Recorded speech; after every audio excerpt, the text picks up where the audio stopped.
Hi, this is Brooke with MeetRx, and today I'm very happy to speak to Elizabeth Bright, who's a writer and a practitioner, an osteopath in Italy. And she's here today to talk specifically about what the carnivore diet has done for her and her journey with that. Hi, Elizabeth.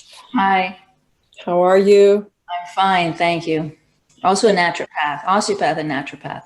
Thank you. And thank you for taking the time to share with us. Thank you. Yeah, if you could start by introducing, all the things that you're up to, and that before I, ask you about that diet, I just want to be able to include all those things. Okay, well, I'm an osteopath. I have a practice in Bari, Italy, but I also offer online consultations all over Europe, the States. And I speak several languages. I speak German, Italian, French, some Spanish, and Chinese. I wrote a book called Good Fat is Good for Menopause. You can find it on Amazon. It's in Italian and English. And I used to be I am still a martial artist. I used to be a Kung Fu. I'm a master in Southern Chinese Kung Fu. So I don't have a school right now, but I do teach sometimes. And I see osteopathy as kind of an extension of my martial arts.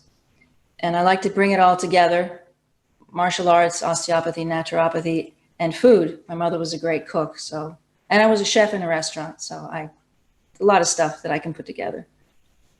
That covers it. That sounds great. Talk about a Renaissance woman. Well, I'm going to ask you what brought you to this crazy all meat diet? Oh, well, interestingly, I had terrible IBS 25 years ago, and I stopped eating everything but meat. We had bison on the menu in the US. My restaurant was an organic restaurant. And somehow I figured this out. Unfortunately, I did it only briefly. And then I went back to eating what I thought was a healthy diet, which was kind of never a high sugar or high carb diet. My mother is from Tennessee. My father's from Mississippi. Thanksgiving, we made cornbread and stuffing and pies. But my mother always cooked on her own. She was a journalist, but we never had a lot of sugar when I was growing up, and never drank Coca-Cola at home. But I moved to Europe, moved to Italy. My Kung Fu, I had a school, and I went back to school, did osteopathy. I had studied some Chinese medicine in China when I lived there. And I was drawn to osteopathy and then naturopathy. And I saw that so many of my patients, mostly women, had the same issues at a certain age, and then younger and younger and younger. They all had the same issues. They had the dowagers, they had the hump. Certain biotype would have the hump. It's just below the neck. They had inflammation, they had swelling, they had pain that they couldn't account for. And I saw my treatments didn't really do it. And I realized that osteopathy is amazing to reduce inflammation. But if you're really going to make change, if you have a kid who's played soccer and he fell down or fell off a horse, yeah, I can adjust that right away. That's an acute condition. But the people I was mostly seeing had chronic conditions. And I realized that the best way to tackle that and make these changes was to change the way they eat. And then I found that after a month, if they didn't eat sugar and carbs, I was able to make adjustments much, much more easily. And because I was vegan for a year. This kind of destroyed my health. I was at the same time teaching 6 hours, 6 classes a day, taking my students to tournaments, winning tournaments. I was always in pain. And I went keto for a year. I felt better. And then I went into menopause. And I realized, and somehow I just stopped eating everything but meat. I mean, I have a little glass of wine here and there, decaf coffee, but I eat meat and fat. And that prompted me to write my book about menopause. And I wrote about the diet in the book. How long were you keto?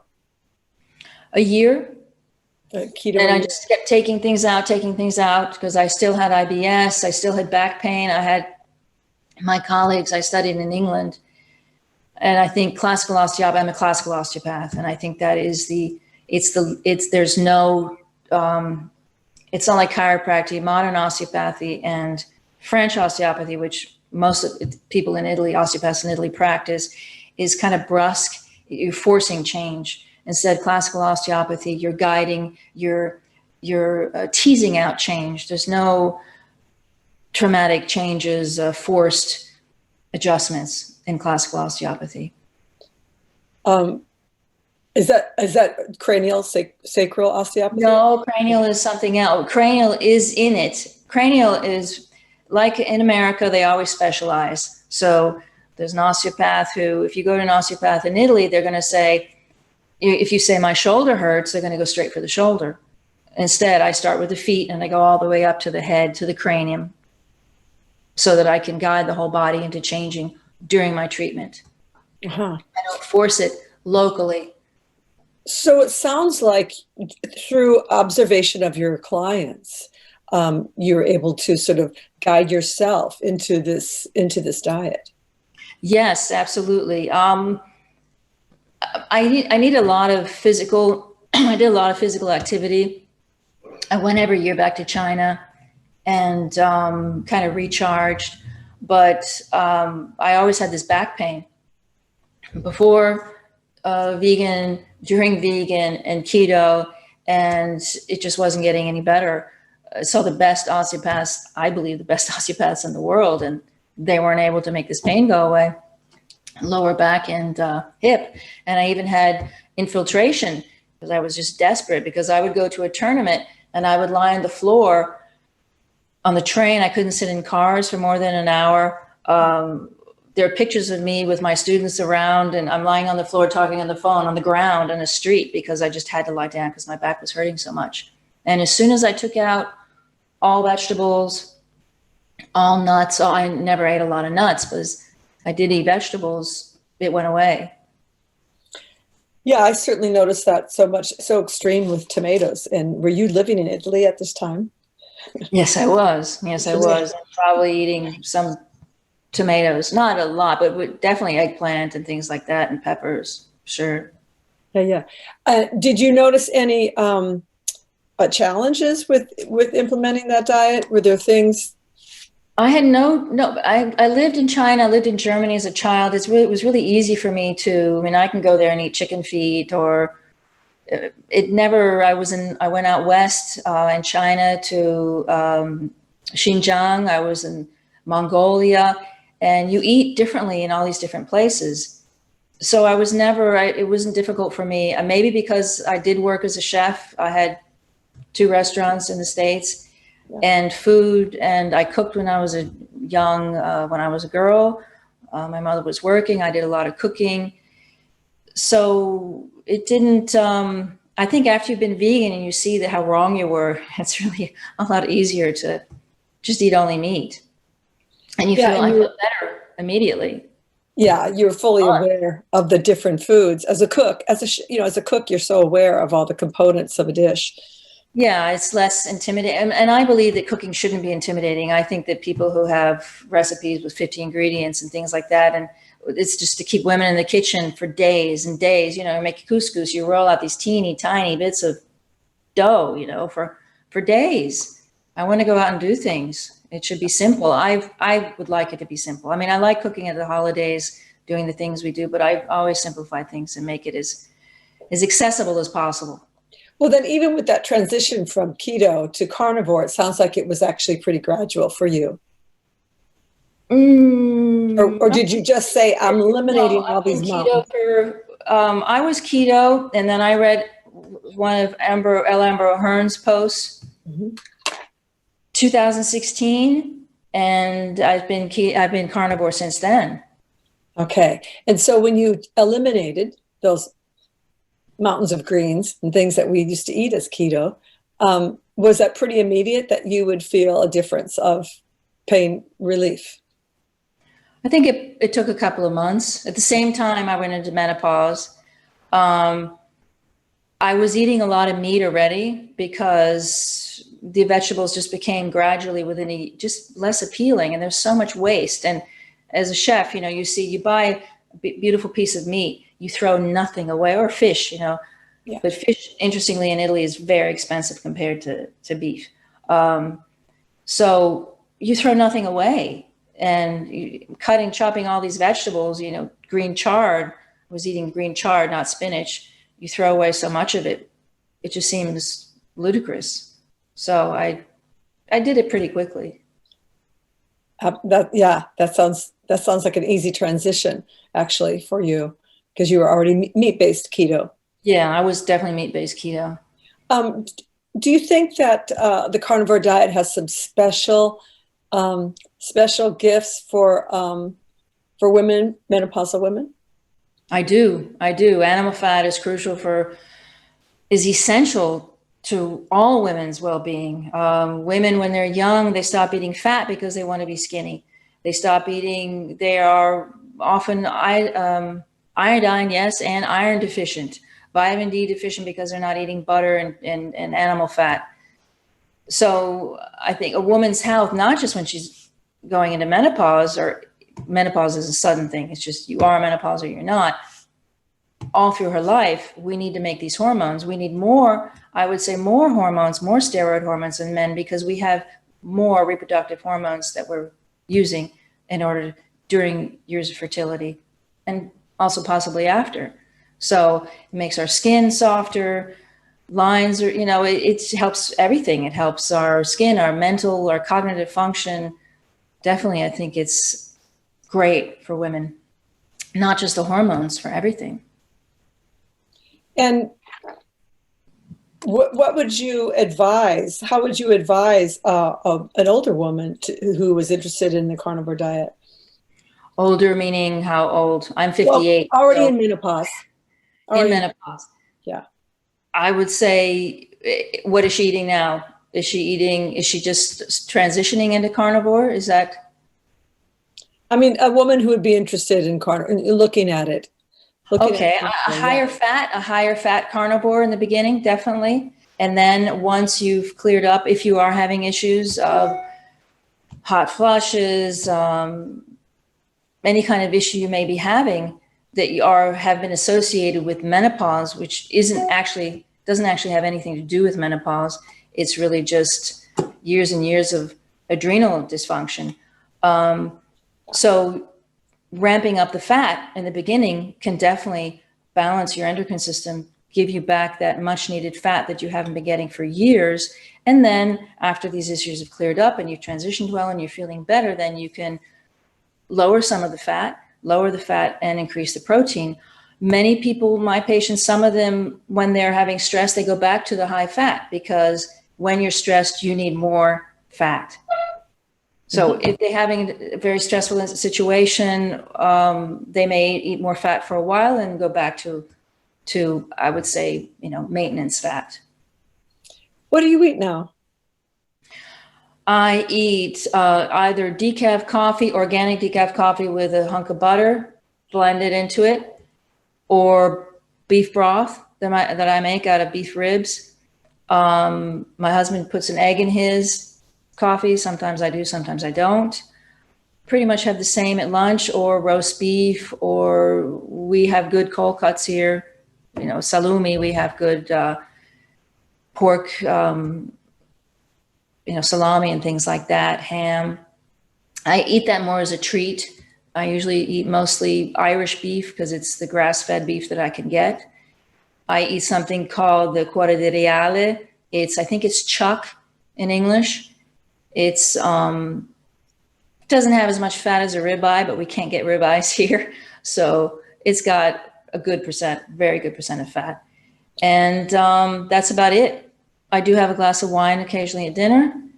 And yeah. Sounds good. Yeah. Actually, do you include suet? I make my own tallow. I make creams out of the tallow. There's a nice butcher now I can get the fat from. I cook with suet. I also cook with pork fat. I get pork belly. I keep both.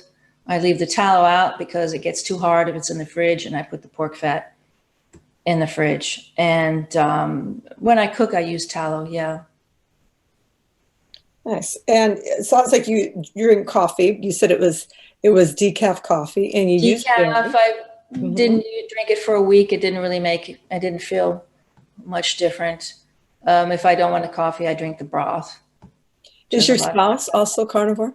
Oh, yes. He had a hip replacement, and I made him, around the same time. So he didn't have to they were absolutely sure they were going to have to do the next. He's a bicycle racer. So uses a lot of that pedaling action, and definitely carnivore. Very happy. He's 74. His friends who he rides with thinks he's nuts. Oh my God, you're going to die. Your kidneys, your heart's going to explode. And and he proves them wrong. He won a race last year. It's amazing how that happens. How you don't die and your kidneys don't go Right. wrong with meat. Well, That's I'm avoiding Alzheimer's. Both my parents have Alzheimer's, so it's very important to me, cognitive function. Where are they? My father's in Frankfurt, outside of Frankfurt, Germany. My mother's in Alpine, Texas. They're divorced. And then, yeah, so I think that I know my grandmother started using Crisco, and I think that their health, they've always been very healthy, very physical, but never overweight, but it did in their brain. Yeah. It was very painful. So I want to be sure that I've got 3 kids. I have to have a brain as best I can. Yeah, I mean, yeah, those the polyunsaturated fatty acids sure aren't helping us in the long term, are they? No, the PUFAs and the lack of iron, and I know I was anemic in college because I didn't eat meat. Yeah. Yeah. Meat certainly heals, and a whole lifetime of plant-based diets you end up with a lot of dental bills, among other Yes. things. Gosh, it sounds like it was a very slow, natural, intelligent decision to go further and further into a meat-based diet, and it's working for you and your clients. Well, I think I've had less fear because I've trained. I mean, if you're a martial artist and an osteopath, and you've been seeing, and then you're a naturopath, you don't have all that noise in your head about it's going to kill you and cholesterol and that, so. And I was cooking organic years ago in the US when people were doing other things. So I've always kind of questioned those ideas that didn't hamper me then in my evolution, I'd say. So are you able to encourage some of your clients, some of your patients into adopting a carnivore diet? That's the protocol. Yes. They all try, and I would say 75% stick with it. We have discussions about, you're talking about cornbread for your Thanksgiving. Parents come over, they eat pasta, or they have to, the mama comes over and she makes the orecchiette by hand, and you're going to have a few bites. But as a rule, on the whole, they stick with it because they're feeling better. And I have a couple of pages in Italy, Keto Carnivore, because it's high fat. Body, I have that. Facebook, I have several pages that show that this is the way. And I document, I put up research articles, and I document the history of it and how we can prove that it's beneficial as much as we can. So, well, as an osteopath, you're working directly with the body, somatic work with the body. So, are you? I'm just curious. Are you seeing very clear differences with your patients once they are adopting a different? Swelling goes away. Swelling goes away. Joint pain goes away. I mean, people come in and they want to have. They said, I've been scheduled in a month. In Italy, you have to. It's all the medicine is health insurance is. You don't pay for health insurance. It's part of your life in Italy. You get. You have exams you're supposed to take at certain ages. You definitely have to pay for medication, and Italians are on ridiculous amounts of medication.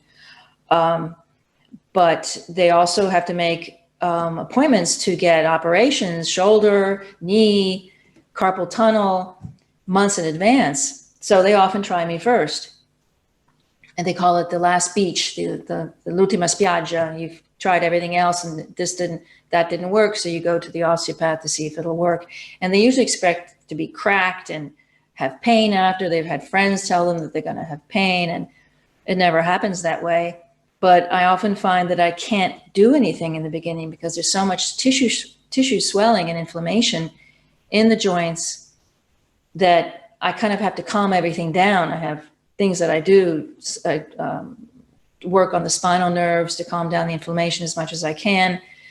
But the biggest thing is if they change the way they eat.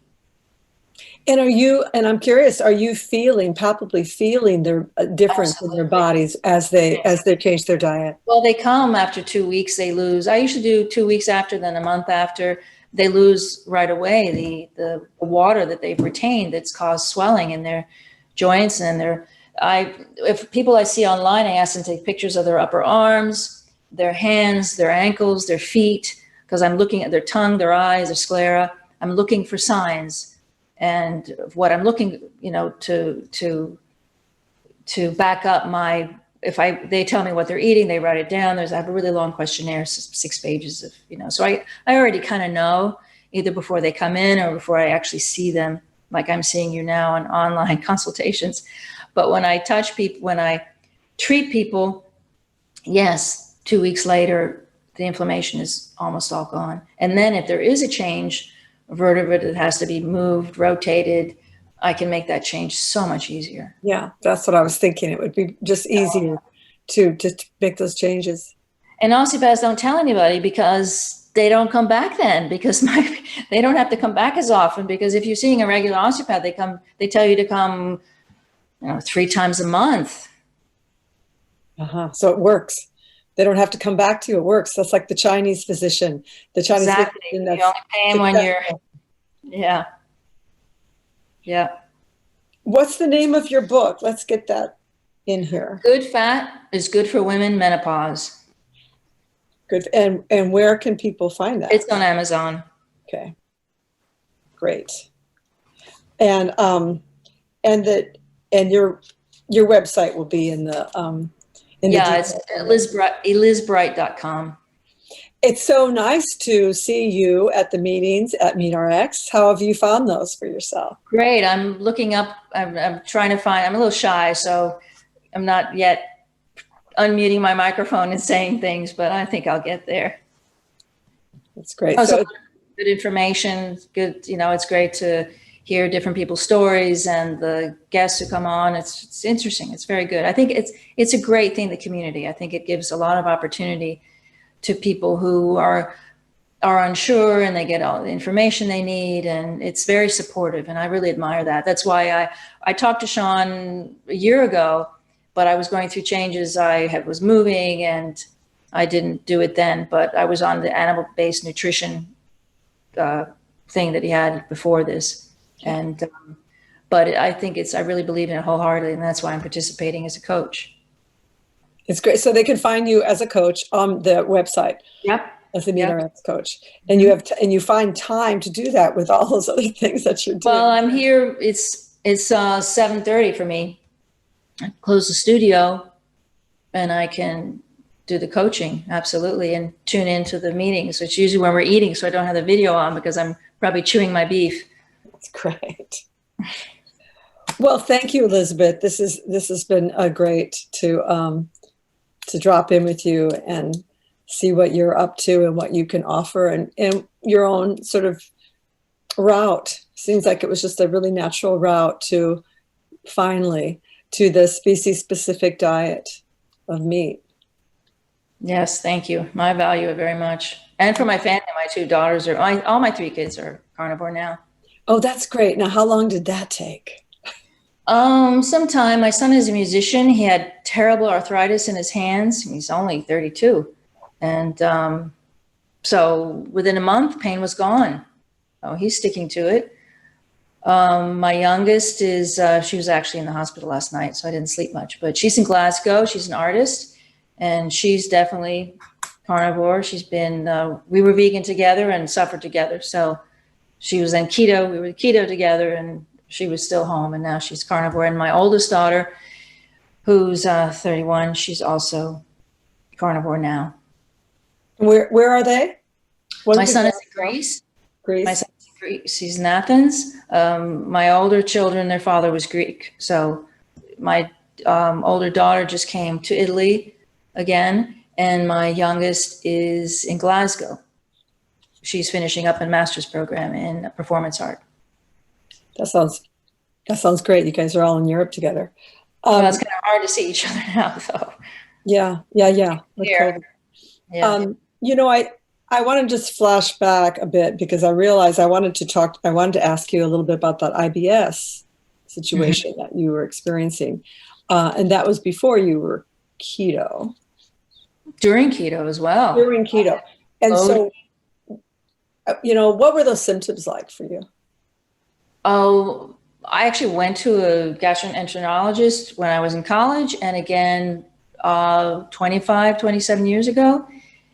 Same story, nothing really was. And so I only ate meat for a while because after Thanksgiving dinner, I was in such pain. I thought I had to go to the hospital, bloating and incredible pain.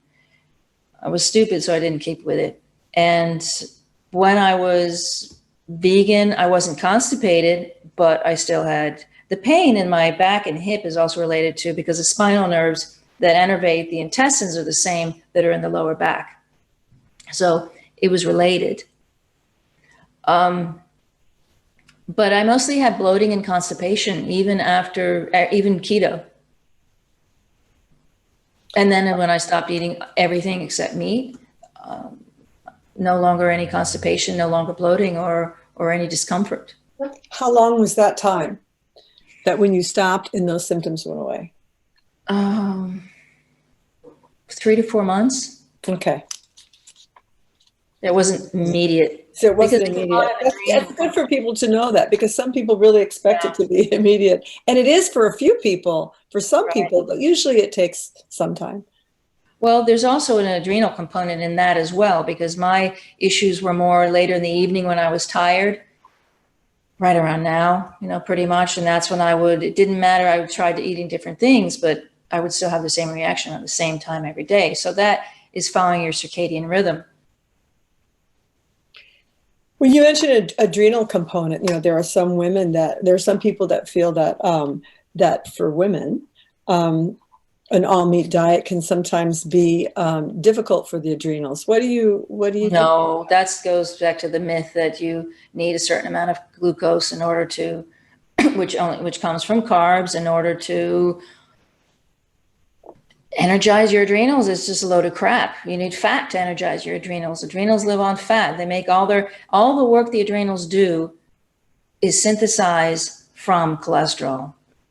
That's all they do. They make 50 hormones and they do everything from cholesterol. It's the only organ that actually has its own cholesterol in every cell. So, all cells have cholesterol, but the adrenals are much more involved in cholesterol than any other part of the body. So for those people who were concerned about that, you would encourage them to just eat more good fat. It's a species appropriate diet. So women were around a long time and thriving before agriculture, and they weren't eating potatoes or tubers. And later they were, but much less. But no, the carbohydrates, women do not need carbohydrates to be healthy. They need fat. Do you take any supplements yourself? No, I was when I was keto taking enzymes and things like that because the IBS, I was trying to build my gut bacteria. My gut bacteria is perfect on just what I eat now. It's different gut bacteria, but it's all I need. I find that the carnivore diet is better in that way. You don't need vitamin D because you get it from the fat. You don't need iron because that's the best way to get iron is from meat. Is from beef and ruminant. You can get some in duck, but so no, I don't take any supplements. I take iodine. That's all I take. What is that, Lugol's or? Lugol's, absolutely. And how many drops do you take? I take 4 to 6, but I've been dealing with iodine for a really long time. I recommend it to all women Fat and iodine, really important. There's too much crap out there that interferes with our iodine absorption. It is an element after all. Yeah. Yes. Very important element. Well, I know I could talk to you longer, but we'll have to save it for another visit. All right. Another time. Thank you so much, Elizabeth. Great talking to you. Thank you. It was great talking to you, and I'm so glad you're in the Carniverse with me. And I can follow you on Instagram. That's great. Oh, okay. I have to put up more then. I take pictures, so I'm usually focused on my street photography Instagram. Oh yeah, you have to put up pictures of that meat. Yes. I actually have some on my phone. I haven't had time to put them up. Yeah, you'll have to have that camera right by your dining table. Take some pictures. Okay. Thank you again. Thank you. And we'll carny on. Okay, maybe I'll talk to you on the morning thing because maybe I'll have the guts to type. Definitely. I'm just in the peanut gallery chatting. I usually don't speak up. I usually just write in the chat. Okay. All right. Thanks again, Elizabeth. Thanks. Bye-bye.